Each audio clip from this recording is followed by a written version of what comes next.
Hello, welcome to another episode of Beeville Live. I'm Christina Neely. I'll be your host today. Today we're going to make pizza, one of my favorites, something I like to have on Friday nights.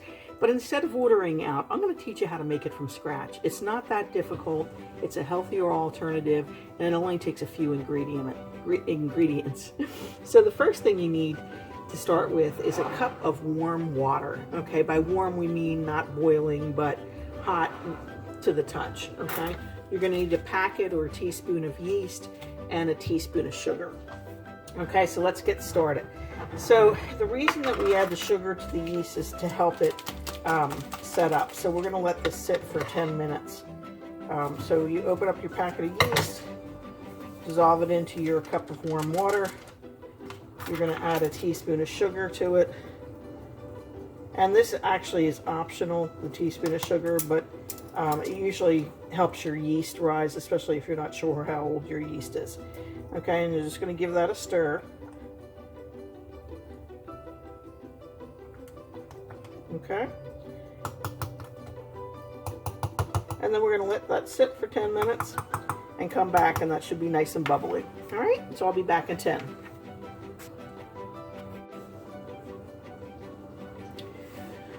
Okay, not quite 10 minutes has elapsed, but I can already tell that my yeast is working. And I'm going to show you what it looks like. The top of your yeast is going to form bubbles all over the top. That's how you know that it's working, okay? And that's what the sugar does, is it helps that yeast to kind of blossom. So since that's ready to go, I'm going to continue with my recipe. So I have 4 cups of all-purpose flour. Now, if you want a whole wheat pizza dough, you can do 3 to 1.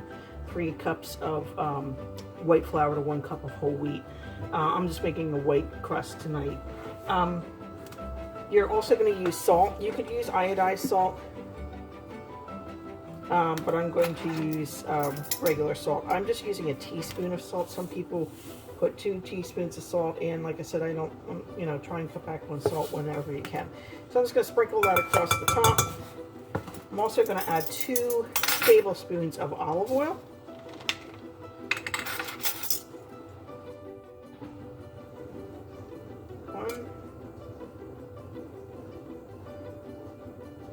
2. Get all that delicious olive oil off of there.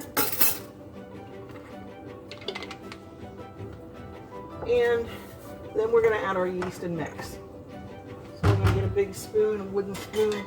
Eventually you're going to be mixing this by hand, so I'm going to pull my sleeves up. And I'm going to pour in my yeast mixture. Now, if you find that the dough is too stiff, you can add some more warm water.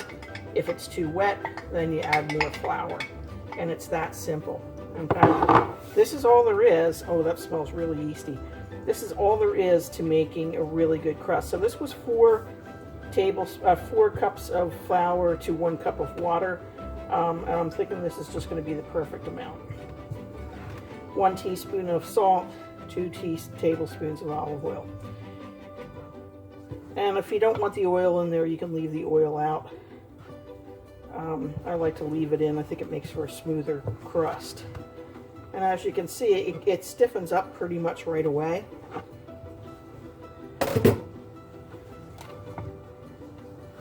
And once it starts to stick together like this, then you can just dig your hands in. Okay? And like I said, if you find out it's too wet, then you're going to add some more flour.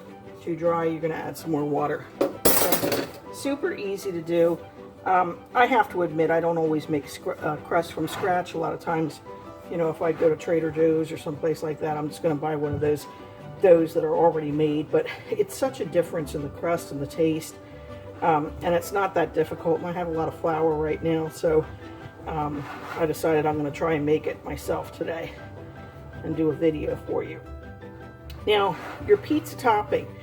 I'm just going to use canned tomato sauce, but you can make your sauce from scratch if you want, or if you have some leftover tomato sauce, that's fine. I happen to have a little bit of leftover in the fridge. I'm going to use that. And then I'm going to top mine with cheese and mushrooms and see what other, maybe some spinach. I usually make mine vegetarian. You can add pepperoni to it and sausage if you like meat. I try and avoid the extra meat. And it's quite nice as a vegetable. And then, of course, the mozzarella cheese. Okay, so this is coming together quite nicely. And you want to make sure you get all your flour off the sides. You can also make this with the dough hook in your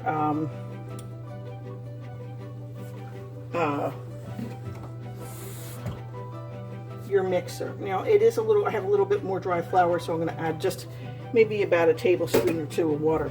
So if you need to add something, don't go hog wild, because otherwise you're going to be adding water, and then you're going to be adding flour, and it's going to be back and forth. A little goes a long way. So that was about a tablespoon of warm water that I added, just to get a few more of the dry particulars up off the bottom. I might not have had exactly a cup when I started, but I don't worry too much when I'm making stuff. I try and do as close as I can. But so you want to make sure that everything is incorporated in.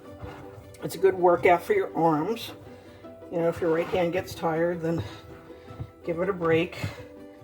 And you can also do this on a floured surface on your counter, which we'll do when we roll it out. But for the initial, I like to do it in a big bowl, just to keep my countertop clean. And okay, so that's pretty well mixed.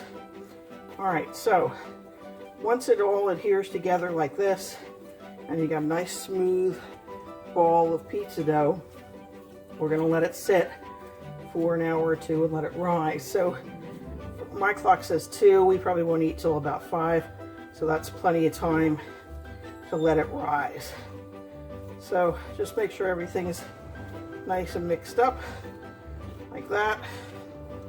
I'm going to put it back in the bowl, and then I'm going to cover that with a piece of saran wrap and until it's doubled in size, and then we'll be back.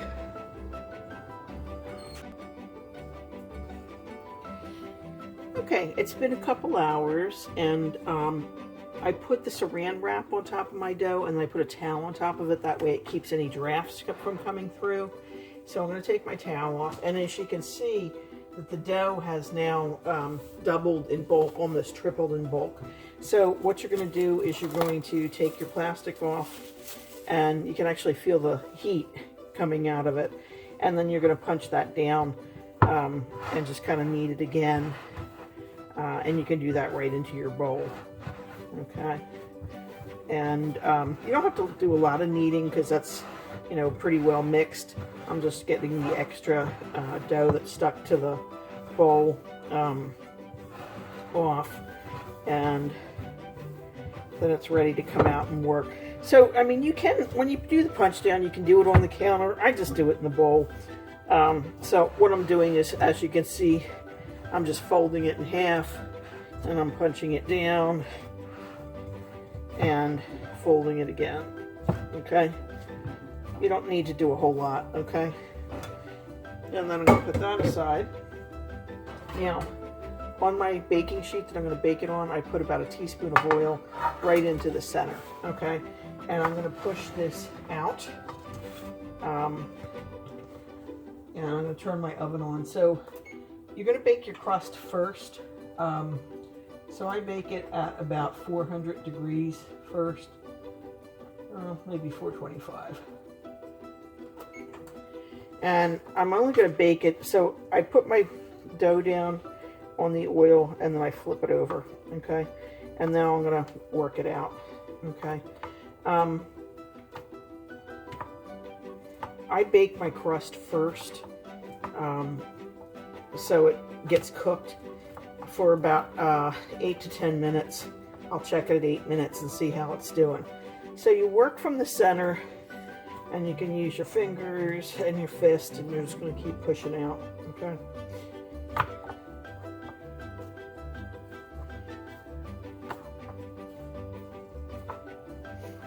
You can really smell the yeast in there.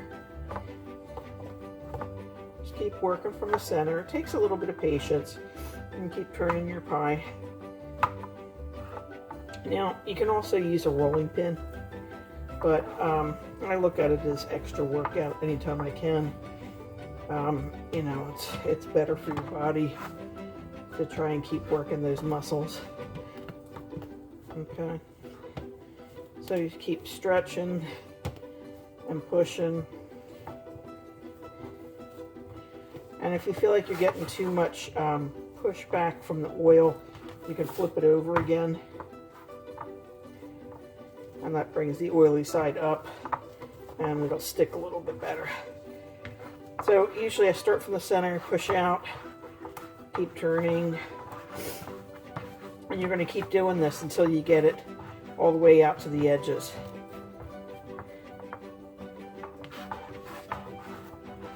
Because you don't want it too thick.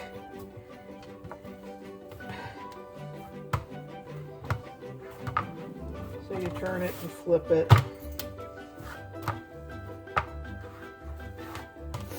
You can stretch it this way, you know, like they do in the pizza shops. They kind of knead it with their hands. I don't know how to do it that way, so I just do it with my hands this way. But you can let the weight of the crust kind of do the work for you. And just keep stretching and pushing, pushing and stretching until you get to the rim. It doesn't take that long, couple minutes. Just keep pushing, pushing, pushing, because it's going to keep springing back. You just have to keep pushing, keep working it out, spinning, working it out. There we go. Almost there.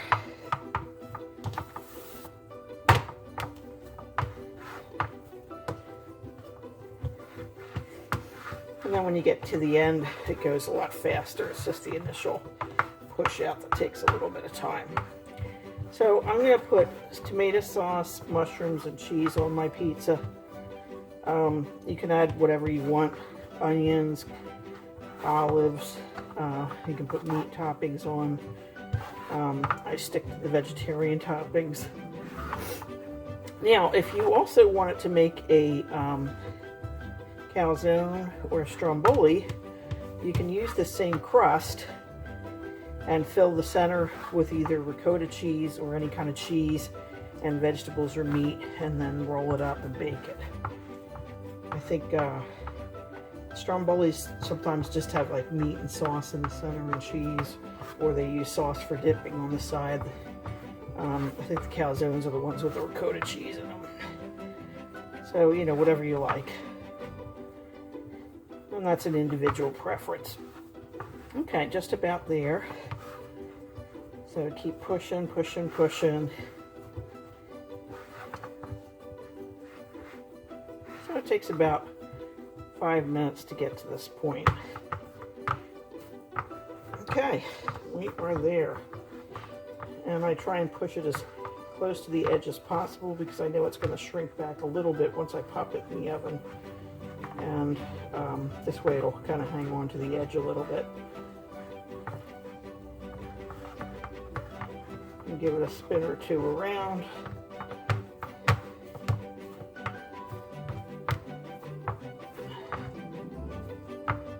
Very nice. If you feel like it's too thick in one spot, you just kind of push it out towards the other side. And then it will shrink back in a little bit, but that's okay. So I'm going to put this in the oven now for 425 oven for about 8 to 10 minutes until the bottom of the crust is cooked, and then we'll top it. Okay, and there you go. It's going in the oven.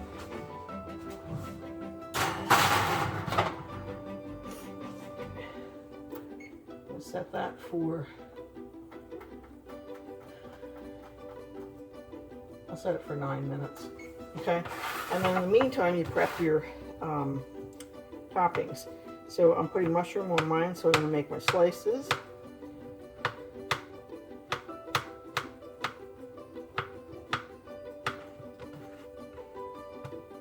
Okay.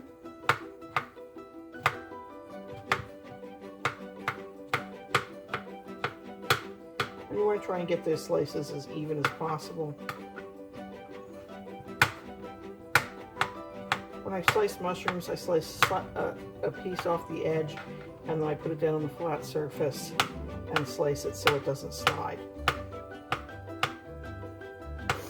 Okay, so the mushrooms are ready to go. I have my cheese toppings waiting, and we'll be back in 10.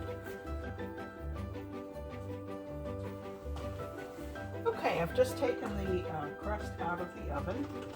I'll bring it over so you can see it. You can see that it's quite risen a good inch inside the oven while it was baking. So that's going to be a nice thick crust. Now, if you don't like your crust that thick, you can roll it thinner or even slide it into 2 crusts. Okay, so the first thing we're going to do is put our toppings on. So I have a little bit of tomato sauce left over that I'm going to use, and you kind of do it like they do in the pizza shop. You just kind of swirl it around, and you don't need a lot of sauce. You don't want to drown your pizza in sauce because it'll make it too soggy. But you want to have enough, especially if it's this thick, that I have just exactly enough. But you want to have enough so that it saturates your pie a little bit, which that is just the perfect amount. So generally that's what I do when I'm baking or cooking, is I look at what I have in the refrigerator, what I need to use up, and then I decide my meals from that. And that's a good way to cook. That way you don't end up wasting or throwing food out. And if you don't get to the food that you made, you can always freeze it. Okay. So this might be a little bit too much, but I'm going to run it all the way out to the edges, and that way it won't pool. Okay, and that way you don't waste your crust. Actually, that's just the perfect amount. Pull it up so you can see it. So you spread your topping, your tomato sauce topping on. And then next we're going to put our cheeses on. So I have some shredded mozzarella cheese. You can shred it yourself. This happened to be on sale, so I grabbed a bag of this when I was at the store today. Or you can shred it down. I have my favorites of cheeses. If I can't get the brand that I like, I'll just go with whatever store brand there is. You just want to make sure that it's real cheese and that it's got the real seal on it, so that you can have a pizza that actually melts. Okay, so that's a fair amount of cheese that's on there. And then I'm also sprinkling on some pecorino Parmesan Romano cheese. And I like to put that on because it gives it another dimension of flavor. Now sometimes you can get the cheeses that are already blended. They did have that at the store, but it wasn't on sale, so I opted for this one. And I figured I could always add these two together since these were on sale. Okay, so that's good. And you can kind of spread that out a little bit so it goes all the way out to the edges. And then you put your toppings on. So I'm going to put my mushrooms on. Okay. And I have 3 mushrooms. That's all that you really need. It's amazing how much they charge you in a pizza shop for a topping. They charge you, 50 cents or $1 depending. And you can buy a whole container of whatever the vegetable is for that price and make tons of pizzas. So there's quite a big markup on it. So if you can make it, obviously, you're not going to be able to do it every week. But, if you get in the habit of it, or you make it on a Saturday night or another night when you have time to let the dough rise, you can save quite a bit of money by not taking out. Okay, so I have my toppings on. Now comes the seasonings. So really what you want to put on there, what I like to put on there is I like to put some garlic on there. If you can use fresh garlic, I'm just going to use some garlic powder. I like a fair amount of garlic on my pizza, so I'm going to sprinkle that on. And you can add some Italian seasonings on there as well. I'm also going to add a little bit of onion powder. And again, if you don't, if you can just use the you know, they're real thin. You don't have to use the powders, but I'm just going to use the powder tonight. And then I have an Italian seasoning blend, which is going to be, you know, your oregano, your basil, a little bit of thyme. And these are really good for you. They're real high in antioxidants. Italian seasoning has, let's see, it's got oregano, basil,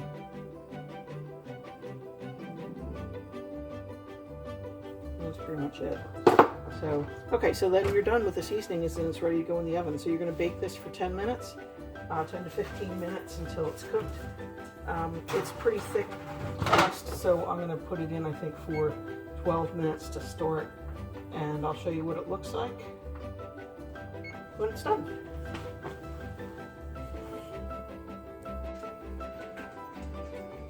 Okay, and there you have it, your completed pizza. So now all you have to do is cut and enjoy. So that is our pizza with cheese and mushrooms.